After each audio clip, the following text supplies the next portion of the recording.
Vamos lá, predador, aula de número 9. Por que a sua intuição está adormecida, provavelmente, e como acordá-la? Eu sofri por isso também. Acho que até os meus 27 anos eu tive a minha intuição adormecida, tá? A percepção da intuição e a aplicação daquilo que eu nasci para fazer. Eu não fiz até os 27 anos, pelo menos, e ainda não executei tanto até os meus 29 para 30 anos. Ou seja, tem pouquíssimo tempo que eu estou fazendo isso. Então, se você é jovem, você tem menos idade do que eu, cara, escuta com atenção isso novamente e bora para ação, bora fazer acontecer. Bom, a nossa intuição é adormecida primordialmente, né, primeiramente, entre a primeira infância e a época da escola. Por quê? É quando você é criança e você é um sonhador e você começa a falar, papai, eu quero ser um astronauta, papai, eu vou ser médico, eu vou ser não sei o quê. Aí, independente da sua situação financeira, independente da sua realidade, os seus pais ou as pessoas que conviveram com você quando você era criança, vai falar, vai achar lindo, isso mesmo, meu filho, você vai ser médico, você vai ser astronauta, você vai ser físico, o que você quiser, dane-se você que você vai fazer. E vai te incentivando. Porém, quando você vai adquirindo um pouquinho de idade, os pais ou as pessoas, não por maldade, elas começam a querer colocar um pouco de realidade na sua vida. E a realidade, muitas das vezes, não é o melhor a se fazer para você impulsionar a sua intuição, visto que tudo que está em nossa volta, em algum momento, ele foi sonho, ele foi imaginação, ele não foi uma realidade. Alguém imaginou aquilo e fez aquilo se tornar realidade. Então, quando você está na sua infância, você começa a estudar e começa a perceber que você está tendo alguns sonhos, como no meu caso, por exemplo, dependendo da sua condição financeira, da minha condição financeira, era uma forma do meu pai me defender. Não foi maldade dele não, porque meu pai foi um cara fera pra caramba da minha criação e na criação dos meus irmãos, mas para me defender, ele fala, não, meu filho, você é pobre, você não vai ter isso não, você vai ter que trabalhar duro e tal. Então, a realidade dele fez imprimir na minha mente, na minha cabeça, que tudo que eu fosse conseguir seria com muito trabalho, muito custoso, seria muito difícil. E que de início foi sim, muito trabalhoso, muito custoso e muito difícil. Mas hoje é só trabalhoso, o que não quer dizer que seja custoso. E não quer dizer também que seja difícil ou negativo. Hoje eu trabalho muito, e quando eu me pego trabalhando muitas horas até, que é raro trabalhar muitas horas, não trabalho tantas horas assim, atualmente, mas quando eu estou no trabalho novo, que eu tenho que despender ele muitas horas, o meu sofrimento é zero. Afinal de contas, eu só faço aquilo que eu adoro fazer. Eu me amarro em estar fazendo aquilo. Então não me importa em estar fazendo aquilo. Aquilo é incrível, é fantástico de fazer, eu adoro fazer. Preparar um show novo de stand-up, eu adoro fazer. O processo de criação tal, é sensacional. Eu tenho que pegar um repertório novo para cantar, é sensacional também, é fantástico ir lá, ensaiar com a banda, pegar a noção, tal, estudar o que fazer, como fazer, entonação, percepção, criar uma palestra nova, criar um curso, um treinamento, uma mentoria, enfim. Eu adoro fazer isso. Então a gente acaba associando, a maioria das pessoas, tá? Acredito eu que talvez tenha acontecido isso com você, é associado a vida dura, a vida trabalhosa com algo negativo. E não quer dizer que o trabalho seja negativo, o trabalho pode sim, deve ser prazeroso, divertido, tranquilo. Mas então qual que é a raiz que fez com que contaminasse você e você percebesse que você detesta passar de segunda a sexta-feira, entre 8 da manhã e 5 horas da tarde, se for o primordial, o convencional, as suas horas de trabalho bem trabalhadas, serem esse sofrimento, essa tortura, e você ter que sextar finais de semana, você, poxa, finalmente sexta-feira, sendo que eu, por exemplo, estou aqui, hoje é quarta-feira, e eu estou nem aí para que o dia de semana que é, porque eu adoro trabalhar, adoro fazer o que faço, não me importa se é segunda, se é terça, se é feriado, se é sábado, domingo, porque eu me amarro em fazer isso, é o que sou, né? Eu adoro estar aqui com vocês, falando, fazendo curso, gravando. Isso, às vezes, quando eu escutava algumas pessoas falando isso nas redes sociais, eu achava isso babaquice, achava que seria clichê, ou o cara tá fingindo ali para me vender alguma coisa e tal. Algumas pessoas até fazem isso, mas hoje que eu vivo esse tipo de vida, eu compreendo, entendo isso, eu vejo quão prazeroso pode ser o trabalho, quão prazeroso pode fazer o que se gosta de fazer. Então, eu vou contribuir com você agora, falar mais uma vez aí, qual que foi a origem disso. Bom, provavelmente a origem da não percepção de fazer-se o que se gosta para ganhar dinheiro, para ganhar vida, para se divertir e para ser bem remunerado, para conquistar uma vida dos sonhos, a morte desse pensamento, dessa sensação, origina-se normalmente na idade escolar, em que você está estudando, está aprendendo, e você percebe que as matérias, elas tendem a colocar você em grau de paridade. Então, se é o seu caso, por exemplo, como o meu, uma pessoa que adorava as comunicações, adorava aprender história, adorava a redação, adorava as artes, desenhar, e não era tão adepto aí às matérias de educação física, nem às matérias de exatas.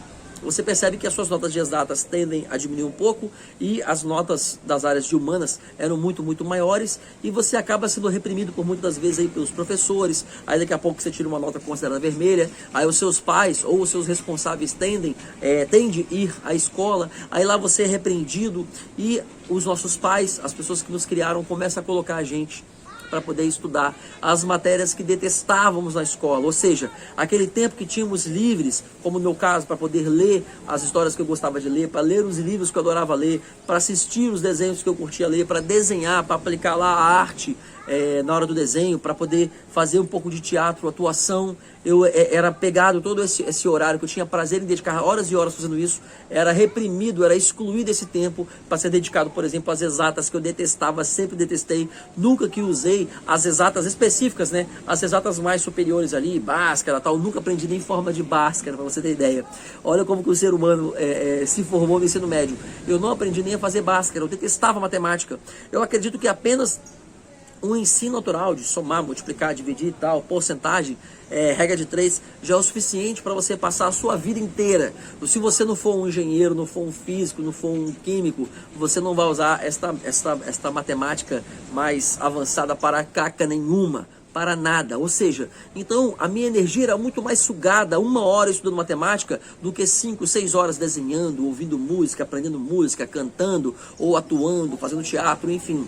Foi me contaminado aquele meu prazer pela vida, aquele meu desejo, e acabou-se que quando eu cheguei na idade adulta, eu percebi que ou você faz faculdade, não foi minha realidade, porque eu não tinha dinheiro nem para pagar pré-vestibular, eu era numa origem bastante financeiramente desprovida, né, desprovida financeiramente, e eu não tive as condições de estudar para algum curso, enfim. E caso eu tivesse tido a condição de estudar para algum curso, eu não teria feito o curso que eu adoraria ter feito, que seria artes plásticas, por exemplo, ou algum curso de cinema, um curso de teatro, não. Eu teria feito algum curso voltado aí para o direito, ou para a engenharia, ou seja, matérias que eu nem sou tão satisfeito em aprendê-las, sendo que hoje eu domino bastante o direito, até porque eu me interesso muito pelas matérias de direito, mas... Ou então tentaria medicina, porém medicina não poderia fazer também, porque medicina tem os livros muito caros, o curso era o dia todo, né, de manhã até de tarde, e eu tinha que trabalho desde a minha pré-adolescência. Ou seja, foi me contaminado até que algum dia eu percebi, de alguma maneira, eu fui unindo informações e percebi que sim, era possível trabalhar com o que se gosta, era possível ter prazer pelo trabalho, era possível ter prazer pelo que se ama. Por quê? Afinal de contas, se você observar como que é formada a nossa estrutura social capitalista, você passará em média 8 horas por dia trabalhando, 8 horas por dia dormindo e 8 horas por dia fazendo alguma outra coisa. Se você for compreender isso na prática mesmo, são 8 horas dormindo, sobram-se apenas 16 horas em média de vida real. Então, se você pegar a quantidade de vida real mesmo, metade da sua vida você passa trabalhando. Então você vai passar metade da sua vida trabalhando com aquilo que você detesta? Não faz sentido, não é inteligente fazer isso. E aí, massacrante, a maioria das pessoas vive assim, passando a metade do seu tempo de vida trabalhando com o que não gosta, com o que não ama, com o que detesta, com o que não aprecia.